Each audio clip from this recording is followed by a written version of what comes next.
Hey there, everyone. Welcome back to the channel. Today, we're diving deep into a topic that hits right at the core of narcissistic injury. It's the moment the music stops, the curtain falls, and the brand new relationship supply, that shiny, perfect person they just acquired, suddenly stops looking at them like they're the eighth wonder of the world. Think about it. The whole foundation of the narcissist's shaky world is built on that adoration. When that gaze shifts from worship to mere observation, or worse, outright disgust, what happens inside the chaotic, fragile shell of the abuser? It's not just an inconvenience for them, it's an existential crisis. Let's break down the emotional roller coaster and the absolute firestorm that follows, because trust me, it gets messy, fast. The honeymoon phase, as you all know, is a masterpiece of manipulation. The new supply is elevated to deity status.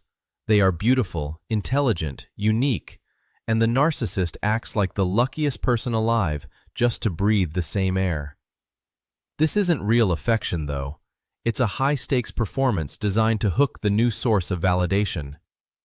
The narcissist is feeding exclusively on the new supply's mirrored admiration, reflecting back only the image they desperately need to see, the perfect, powerful, beloved individual. But here's the kicker. The reason why this whole shaky tower must eventually crumble. The narcissist cannot maintain the mask indefinitely. The cracks start small, often just tiny inconsistencies that the new supply initially brushes off because they are so deeply invested in the love bomb narrative. Maybe a cruel remark slips out, directed at a waiter, or a story they told 2 months ago suddenly changes key details, making them look even more heroic. The supply starts feeling a subtle, nagging sense of something is off. They begin witnessing the cold, calculating side that the narcissist usually keeps locked away, and that initial, intoxicating image begins to fade, replaced by a much more unsettling reality. The moment of truth arrives when the new supply stops enabling the fantasy. They stop reacting with awe to the tired, self-aggrandizing stories. They start questioning the motives. Instead of saying, "Wow, you're amazing for doing that," the new supply might simply say, "That sounds like normal behavior for someone in your position." That lack of enthusiastic applause is the first earthquake in the narcissist's meticulously crafted world. It's not a critique of their actions. It's a failure to provide the required emotional payment, and that is deeply, deeply insulting to their false self. For the narcissist, that shift in gaze is an immediate, catastrophic blow to their ego, what we call narcissistic injury. The fragile inner child who believes they must be perfect to survive suddenly feels exposed, seen for what they truly are, deeply flawed and empty. The initial reaction is often a confused denial, a sort of bewildered double-take. They cannot comprehend why their perfect strategy isn't working anymore. They'll try to reapply the charm, maybe buy a huge bouquet of flowers or plan an elaborate date, desperately attempting to rewind time to that initial, intoxicating high when they felt completely validated. If the simple charm offensive fails to restore the supply's admiration, the narcissist shifts gears instantly into a frantic, low-grade testing phase. They will start throwing out minor digs or criticisms just to see if the new supply will jump to defend them or apologize for their own lack of admiration. If the new supply resists this testing, if they maintain their quiet skepticism, the narcissist feels an internal panic escalate dramatically. They interpret this loss of worship not as a natural consequence of their behavior, but as a deliberate act of betrayal and rejection. This is where the mask doesn't just slip, it shatters into a million pieces. The adoration is gone, and so is the need to keep up the pretense of being a wonderful partner. The narcissist's behavior immediately becomes erratic and increasingly hostile, marking the brutal transition from idealization straight into devaluation. The person who was once their soulmate is now suddenly categorized as flawed, ungrateful, and completely undeserving of the narcissist's greatness. They start rewriting the history of the relationship in real time. Remember all those compliments about how smart the new supply was? Now, those compliments morph into accusations. You're too analytical. You overthink everything. The very qualities they initially praised and relied on for validation are now weaponized. It's a defense mechanism, a desperate attempt to preemptively destroy the supply's reputation before the supply can successfully expose the narcissist's own shortcomings. You'll start hearing frantic phone calls to mutual acquaintances, subtly sowing seeds of doubt about the new supply's mental stability or loyalty. The narcissist needs to control the narrative because their biggest fear is exposure. They are terrified that others will see that the new supply figured them out and that they are the ones who were found wanting. This gossip campaign serves dual purposes: securing third-party flying monkeys and further devaluing the new supply to justify the upcoming discard. If the new supply hasn't yet walked away, the narcissist will try to generate drama. Any kind of emotional reaction will do, even negative ones, because negative attention is still supply. They might disappear for days without explanation, only to return demanding unconditional forgiveness.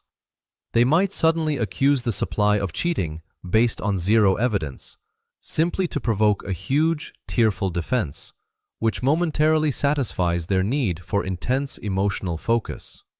This cycle of manufactured crisis continues until the narcissist is certain that the new supply is truly detached and no longer provides the quality of adoration required. Once the supply is seen as broken or defective because they failed to admire the narcissist perfectly, the narcissist starts scouting for a replacement immediately. They cannot tolerate a gap in validation. It leaves them feeling hollow and utterly terrified of their own interior emptiness. It's common to see triangulation escalate here. The narcissist will suddenly make plans with their ex, or perhaps start posting highly intimate, public messages with a new conquest on social media, making sure the soon-to-be discarded new supply sees it. This isn't about the new person. It's a punitive action designed purely to induce jealousy and pain in the current supply, hoping to force one last gasp of desperate attention or admiration. But what if the new supply doesn't care? What if they have truly gone gray rock and simply respond with apathy? This apathy is the ultimate nightmare scenario for the narcissist. When their theatrical drama is met with a polite shrug, the narcissist experiences what feels like an internal detonation. All their power, the power derived from controlling another person's emotions, is instantly neutralized. They feel utterly powerless and insignificant. This is the point where the true narcissistic rage, the cold, silent, and terrifying anger, begins to manifest. Since they can't control the new supply's feelings anymore, the narcissist will attempt to control their reality. They might engage in smear campaigns that cross legal lines, or perhaps try to financially sabotage the supply, seeking to inflict pain proportional to the ego injury they just sustained. If I can't have your admiration, the logic goes, I will have your suffering. It's important for you all to understand that the rage isn't about the supply's actions. It's the tantrum of a toddler who realizes their caretaker won't give them the candy they demand. The narcissist doesn't have the emotional maturity to process rejection or disappointment, so they externalize the pain onto the perceived source of their suffering, the supply who dared to see them clearly. The frantic energy they display during this phase is truly disturbing. They become obsessive, checking the supply's social media constantly, trying to gather evidence that the supply is miserable without them. If the supply looks happy, the narcissist experiences secondary injury, confirming their fear that they are, in fact, disposable and replaceable. This fuels a deeper, more vicious drive for revenge. Sometimes, after the initial storm of rage and devaluation, a strange period of quiet self-pity occurs. The narcissist will sometimes cycle back to playing the victim to the new supply. They might send rambling texts late at night about how misunderstood they are, or how everyone always leaves them, trying to elicit sympathy and pull the supply back into the caretaker role, just for one final hit of nurturing validation. This subtle hoovering attempt is highly effective on empathetic people because it targets their natural desire to help someone in pain. But remember, this sadness is not genuine remorse. It is sorrow over the loss of a functioning energy source. If the supply falls for this pity play, the devaluation cycle will simply restart, often with increased severity, as the narcissist realizes how easily the supply can be manipulated. If the new supply remains firm, no contact, gray rock, and completely unresponsive, the narcissist has two main pathways: discard or meltdown. In the event of a full discard, they successfully convince themselves, and anyone who will listen, that they were the ones who ended things because the supply was damaged goods or too crazy. They move swiftly to the next target, leaving a trail of fabricated excuses behind them. However, if the new supply was a particularly potent source of validation, and the narcissist hasn't found a quick replacement, they can enter a temporary phase of acute narcissistic collapse. This is messy. This looks like heavy drinking, self-sabotage at work, and openly declaring how much their life is ruined. While outsiders might see this as the narcissist finally facing reality, it's actually just an intensely dramatic display of wounded ego, demanding external intervention and pity. For the supply who successfully exits, the process is far from instantaneous relief. You may feel waves of guilt, deep confusion, and lingering trauma bond symptoms. You might question if you were too harsh, or if the initial, amazing version of them was real. I want to tell you, the relief is coming, but you must resist the urge to peek back into their chaotic world, especially when they are in their victim role. The beauty of the supply detaching is that they regain their reality. They realize their sanity was never the issue. The narcissist's instability was. They get to reclaim their time, their energy, and their mental space. The narcissist is left to frantically search for another mirror, another person willing to hold up the illusion, while the former supply finally begins the difficult but necessary journey of healing. The narcissist is fundamentally chasing a feeling they can never truly capture because the admiration is always external. When the new supply stops admiring them, it forces them to confront the terrifying void within. They can't sit with that feeling, so they immediately project the blame, the shame, and the rage onto the person who exposed the emptiness. Kalyan, your clarity is your superpower. Your ability to see reality is exactly what broke their spell. That realization, that you were being admired only as a reflection, not for who you truly are, is devastating, but it is also the key to your freedom. That broken mirror is what frees you from their control. What happens next for the narcissist is a desperate scramble to find someone who hasn't heard the truth yet. Someone who will look at them with those adoring, validating eyes. Their life is a never-ending cycle of performance, and when one stage manager quits, they simply pack up their props and move to the next venue.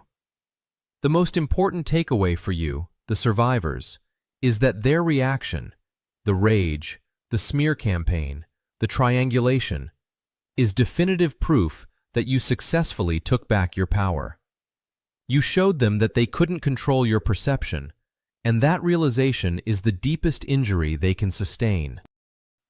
Hold fast to your boundaries. Practice radical self-care. Understand that their chaos is not your responsibility. You are not required to participate in their emotional drama, no matter how desperately they try to pull you back in with pity or threats. Your peace is worth more than their temporary satisfaction. Remember that their reaction proves you made the right choice.